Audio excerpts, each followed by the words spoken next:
Welcome back to our continuing adventures on the Let's Defend platform. Today we are taking a whack at the hard difficulty security analyst path challenge of Python Stealer. You are a security analyst tasked with analyzing a Python script that is suspected to be a malicious stealer. The script has been provided to you by a client who is concerned about possible data exfiltration from their system. And we are given a Linux box with the Python script directly on the desktop. I have pulled the file over to just proceed to take a look at it inside of the Windows device. And we're given a series of questions, as always. What is the function that is used to decrypt the master key? What is the mode that is used by the AES algorithm? What is the name of the author of the code? What is the user agent in the code? What is the hooked URL? What is the name of the function that is used to collect data from the browser? What is the ID paragraph element that allows an attacker to parse HTML? What is the function name that is used to retrieve the IP address? What is the regex that is used to dump tokens? And what is the avatar URL? So let's go ahead and bring up the script file, the Python. We get a bunch of imports and froms where it brings everything together. And at about line 104, we actually start getting into more of the code as opposed to the imports. Starting off with defining the get_webhook_URL. And we get define decrypt buff master key. AES new crypt unprotect data master key non 0 AES.mode_GCM. So crypt unprotect data. Is that used anywhere else? That's up at the top for number 3 from Win32 crypt import, and then 63, and then 98. Odd that it's repeated. And it goes just back into that aspect. So looking at that, my first thought would have been, okay, function would have been, for what we're defining, would have been decrypt, but that does not seem to fit. But what would, and is inside that defined decrypt, is crypt unprotect data. Let's see if we're right. That is what they're looking for. And then the mode that was touched on, GCM. Maybe like, wait, GCM, yeah. So line 122. So we get that particular aspect, and then it spells out mode there. And since the only 3 asterisks, that's what we're looking for. What's the name of the author of the code?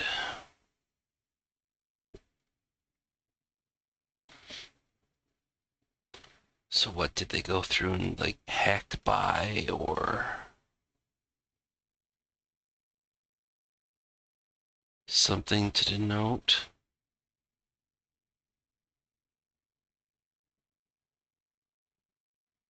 All right, so it looks like the script uses or sends the data to Discord. Oh, right here. Payload. Made by Astra. And then I think there was something in there in regards to user agent string. So they want the user, or the made by. Author of the code, looks like Astra. That's right, yep. And then the next one is user agent. So we're just going to go back into here, and we're going to take it without the single quotes. And we're going to dump that in here.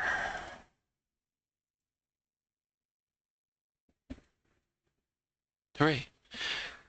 Okay, now we're looking for what is the hooked URL.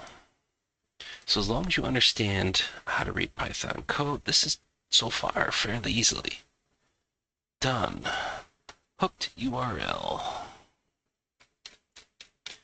Wasn't the webhook at the top? Yeah, right here. Get webhook.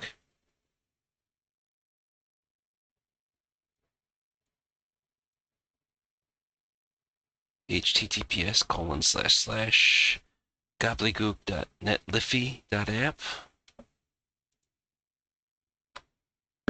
And that seems like that's going to fit with what we've got here. Really?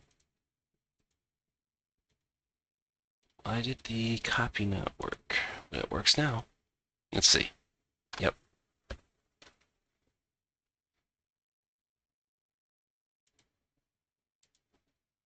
Let's duplicate a tab for me, if you would, please. I have interest in finding out, okay, how malicious is that webhook actually listed as?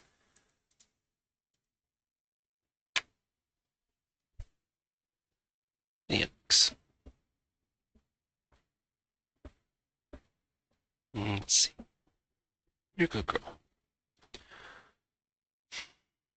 Okay, we'll come back to that while that's doing its thing. What is the name of the function used to collect data from the browser? All right, so let's go back. Bring back Notepad++. And pulls data from the browser.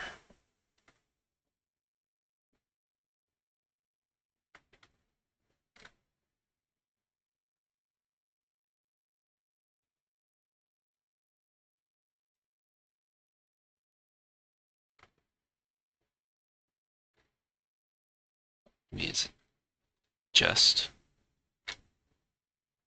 that?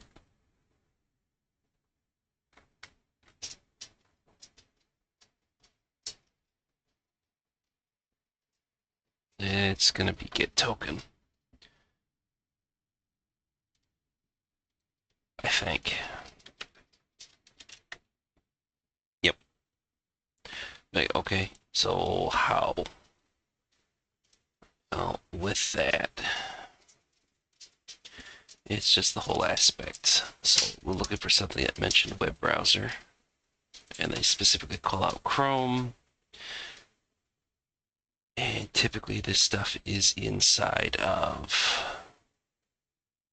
C users, user directory, app data, local, Google, Chrome, user data, and then you've got everything that's inside of there, and all these portions together, much less the fact that, you're specifically calling these aspects out. Let's see, and then of course you got Opera, Vivaldi, Brave. So what about Firefox? Is that in there too? Scent browser? Huh, interestingly not. Or I'm just missing it.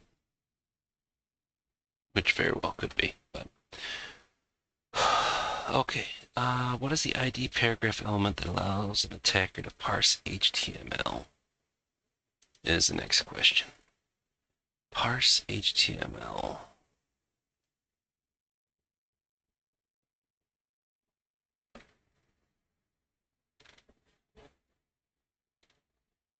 JSON, current period, end period.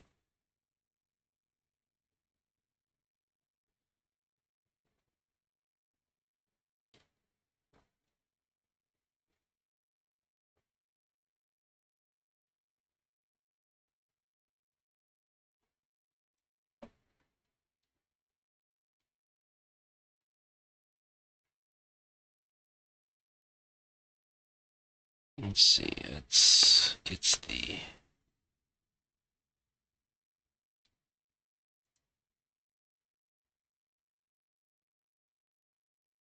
what's the function? Okay, let's move on. Come back to that one.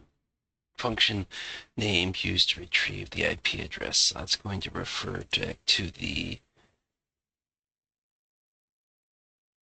Is it just going to be get IP? Because it's using the API IPify to get your public IP. So should be get IP? Yes. Yes. What is the regex that is used to dump tokens? Okay, we were just looking at that. Really the only regex that I think that's in here.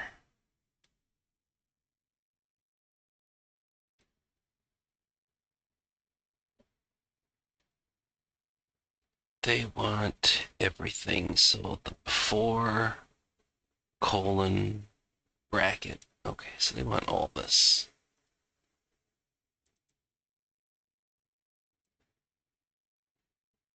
Do they want the ending bracket asterisk? Okay, so we are not doing, so we want everything inside the double quotes. Supposedly.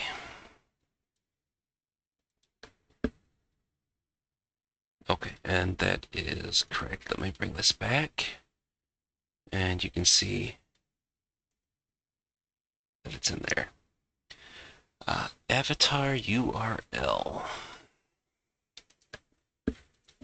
Let's see.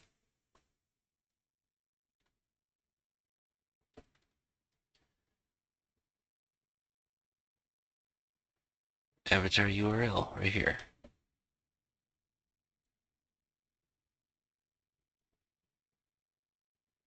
So it is a URL involving the Discord app CDN. So if we take that, dump it in, and again, atio.jpg, we are right. Okay, now we got the last section. What is the ID paragraph element? Oh, what's the question? Find the place of the parser. Find the place of the parser.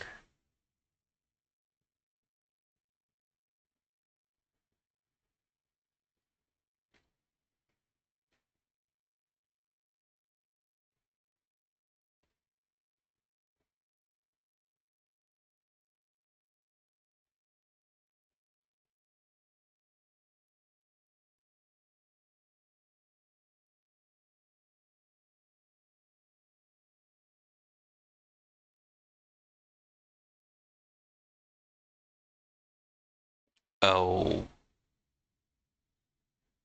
oh, I think that's beautiful soup.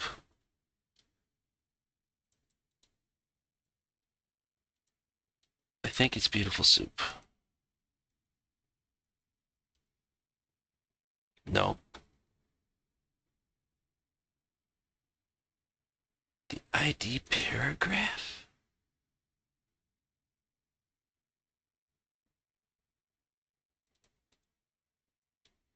Is it the gobbledygook that was there? That's what it was. Okay, so let's explain that one. Let me bring that back up. So underneath the get underscore webhook underscore URL function starting at line 107, we get soup, beautiful soup response.content HTML parser. So that's why I thought it was beautiful soup. Instead, okay, they want the ID, which is the next portion down where it basically spells out paragraph is soup.find. And then ID is that DJHJVSDBK. And that's what they're looking for, the ID.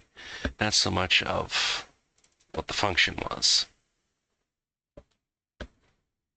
And thankfully, I think it's probably also the only line here that is HTML.parser. Yeah, just there. I realized that the find window didn't show up or isn't visible, but that's fine. You can take a look at the stuff yourself. And then let's go back to URL, or at least as a month ago. Only TrustWave has it down for phishing. That's kind of anticlimactic. Oh, there. Taking a look at that webhook URL that was listed.